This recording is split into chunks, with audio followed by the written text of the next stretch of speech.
Welcome to QGadget and more. In today's episode, I'll look at a new class from Qt 6.10, QRangeModel.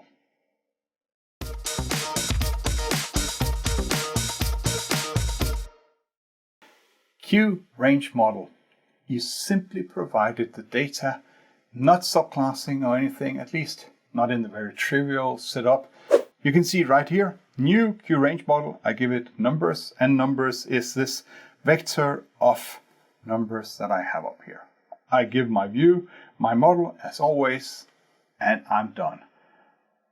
3 lines of code, 2 if you ignore the actual putting it to action. That's all that it takes. Compare that as what I'll show you in just a second. And when I say just a second, I literally mean it just a second, because I'll show you exactly what it takes to implement a table model, so a subclass of QAbstractTableModel. You likely have done it before, but so I'll go really fast over it, but just to bring back some memories here. Here is my data that I have in here, a list of person. This is people. I have a table model that subclasses from QAbstractTableModel. My table model takes the people in there, it takes a parent, it has some columns, and it overrides this method here. Column count, how many columns are there? 2, okay, cool. How many rows are there? Oh, let me go and look at my list that I have down here and count how many people I have. Cool enough. How about data? Well, I need to remember what this model index is about. And what role are we talking about? Are we talking about the display role or the decoration role, or what are we talking about? Okay, once I have that, I'll take my index and I'll open it up and look for the row and the column, and then I'll know that I need to answer 25, for example. And finally, how about the header data? That is name and age up here. I do that by overriding header data. You can look at the details if you need to brush it up. Let's continue on, see what that looks like using QRangeModel. With QRangeModel, it looks as simple as before. I create my range model, I give it my people. My people is this time a list of pairs of string and int. String over here, int over there. And here we have Alice 30, Bob 25, Charlie 35. And if you're wondering if they are members of Depeche Mode or something, no, they are not. This is my GitHub Copilot that decided that these would be good names, so who am I to argue against that? Pretty simple. But if you're looking careful now, you will notice that it says QString and int here in the title. That is very likely not what you want. And how in the world of QAbstractTableModel did we get to those? Oh yeah, we overwrote a virtual method called header data. But header data, how can I get that out of here? Well, obviously I can't. So that is why it now says QString and int up there. If you do not have any need for the title up here, then you could just call height on the horizontal and vertical header from your QTable view and it would work just fine.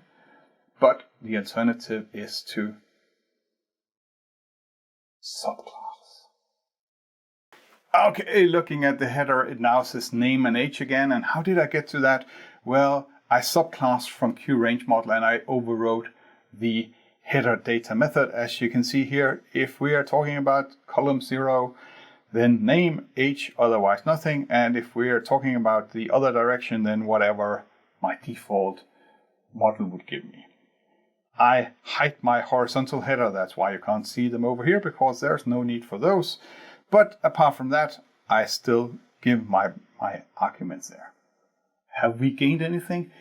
Yes, we have. We still do not need to store my data structure internally and, well, implement data, implement row count, implement column count. So yes, it's still a gain compared to subclassing from QAbstractTableModel.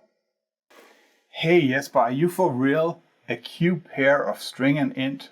How about if I had like 8 columns? Would that be a Q, whatever that container class is called, of a lot of different things? I would like to have a good old structure class to store each of my rows in. Can I do that? And yes, you can. I'll show you two different ways. The first way, I assume that that class is beyond your control, meaning you cannot just go and modify it with some magic. And what do you need to do? Let me show you. So here's my struct person now. That's the one with 8 columns or 8 attributes in. And I will create an instance here of a QList of people, and I give those people to my range model and show it in a table. What do you mean that there's code in between? Yes, there is code in between. All of this code here, if you just look at it for a second, yes, you do remember. Good boy. You remember there was an episode long ago about structured decomposition in QGadgets and more. It's this part where you can write auto-ref and then a square bracket and the number of parameters, square bracket end, and that way you unpack, for example, a tuple or a struct being returned from something. You do that with a for loop. If you do not remember, right here, there is a link to that episode in QGadgets and more. So this is the tuple decomposition or whatever it's called algorithm that we have in here. I need to specify a number of different things. I need to specify how many elements do we have in my tuple here. Well, we have magic number 2. And how about what is the types in there? Well, that is what we get from this one here. The type of my ith elements of the person here is whatever, blah, blah, blah. Do not worry too much about this. This is a standard C++ template magic that I will not going to preach to you here. You can again go and watch that episode where I discuss that in much more detail. However, if you have these lines of code, then you do not need to have a list of pairs, but can have a list of your persons. And as you can see, it works just fine. Now, if you can modify your class, you can make that into a gadget and mark up each of your variables in that class as properties. It looks like this: Q_gadget, Q_property, the title and how to access it, and again the title and of course the type here and how to access it. And once you've done that, we just create a list of our books and give it no more magic with getters, no more with pairs. But of course, gadgets come with a price too. So do check whether that's a feasible solution. It certainly is if you only have it in the view. But if you have that book from a database with 1 trillion entries, you likely do not want to pay the price for adding or making them into gadgets. Okay, I can create my models from lists and tables, and we'll soon see that I can even do it from trees. But how about the models? Are they read-only or can they be edited too? And yes, they can. And yes, I did create an example for you for exactly that. You can see my user interface over here, amazingly well designed. It consists of 2 table views, one here, one there, a number of buttons, a model that has been created and set on both of the views. And we can see the data for my model down here. It's just a list of pairs of string and ints, and they are Alice, Bob, and Charlie again. Show data, and my show data button simply prints it out. If I can find it, show data. Oh, come on, show data. Here it is, QDebug people. So it just prints out the actual instance variable that I have in there, just to validate what it looks like. Okay, how about if I go and modify that people? Will it magically update? Well, we can try modify people directly. That's what it says here. People.prepend Santa 500. Modify people. You did not see it? Let me just, it's right here. Why didn't you see it? Of course, it doesn't have any facility of knowing that a standard C++ data structure has been modified. How would it possibly be able to do that? Does that mean that I cannot? Well, I can always go, should we also want to show Santa here? I can always go and change to Barbara. I don't know where that came from. and you can see it updates in both of the views. The preferred way, however, is to go through the API of QAbstract item model. That's what we see over here with the last one. Insert rows at 0, 1. That's position 0, 1 row. And what I want to do when I have that row added is that I will call setData on it here. Modify, and then you can see it updates properly. It's getting quirky now, isn't it? But it's doable at least. You did observe a magic part in all of this, didn't you? The magic part is that you need to give the QRangeModel a reference or a pointer to the data. Otherwise, it doesn't work.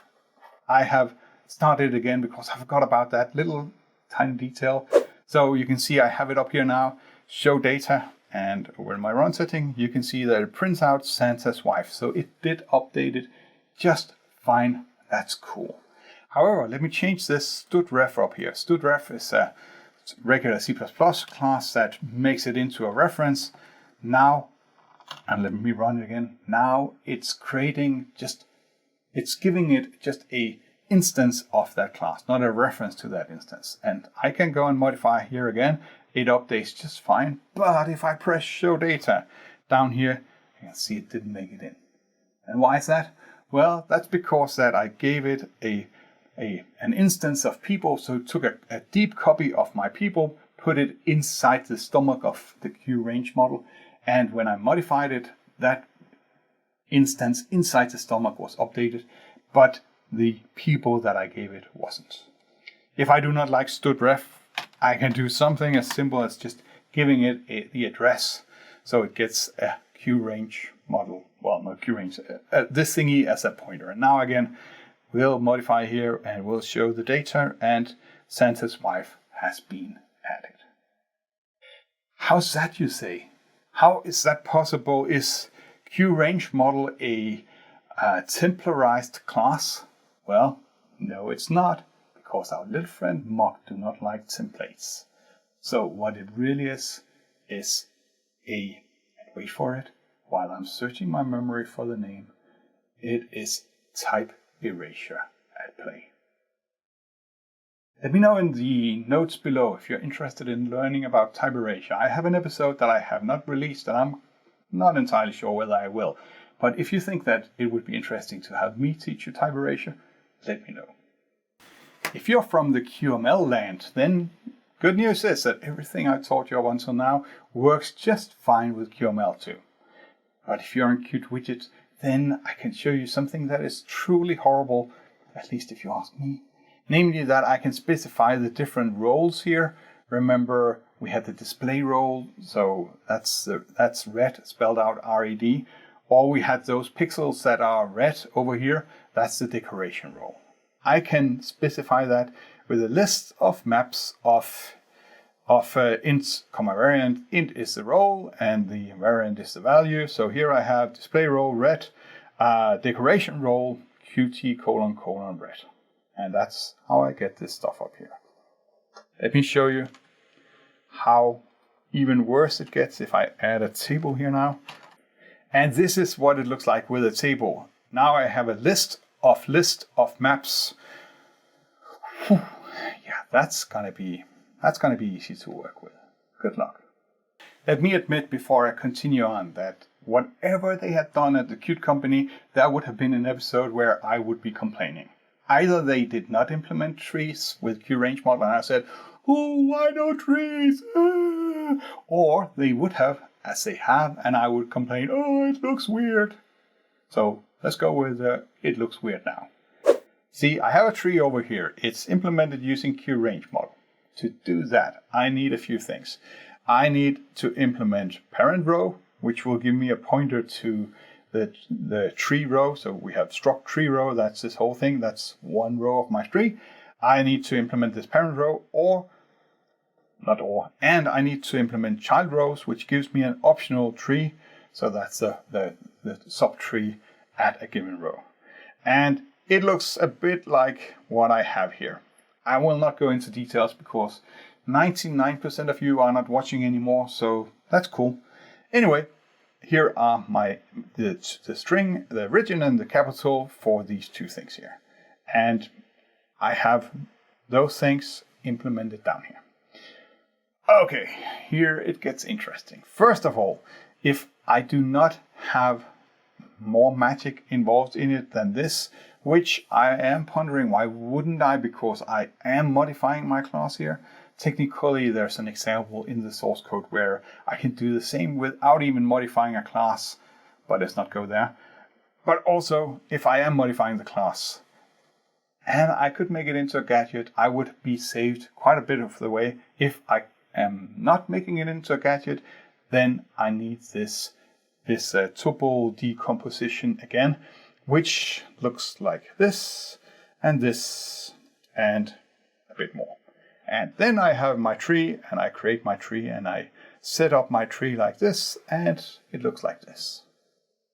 Would I do this, you ask? Because you always come to me for advice on real world? No, I would not do that. This is too much magic going on. It's too brittle, or I rather say it's too clumsy. I would go and implement a proper QAbstract item model subclass. But before I leave, let me also show you what it looks like if you have a gadget involved. If you have a gadget, then you do Q_gadget at the top of your tree. You add these properties. Then you don't need the struct decomposition stuff down there, or the tuple decomposition stuff, all of those things that are commented out here. All you need to do is still create these two methods here so that QRangeModel knows how to traverse your tree. And then you need a bit of magic. Namely, the magic that takes you from Qt 6.10 up until 6.11, or at least the main branch of 6.10, because there was a bug in the 6.10 release where it would not show more than one column if I did not have the magic of the tuple stuff in there. But with 6.11 at least, you do not need any of this anymore. And I run, in my timeline, 6.11 hasn't been released yet, but I compiled Qt myself. And that's it. Cool? Yes, at first glance, I love that I do not need to subclass for symbol, list, or table anymore. Table is already getting a bit quirky, but I can live with some of the quirkiness. The trees are like, don't even go there. But hey, that's my personal opinion. Yours might differ, and if that's cool. We can still be friends. I'm Jesper Petersen from KDAB. I hope you enjoyed this episode of Qt Widgets and More. And until next time, have a great time.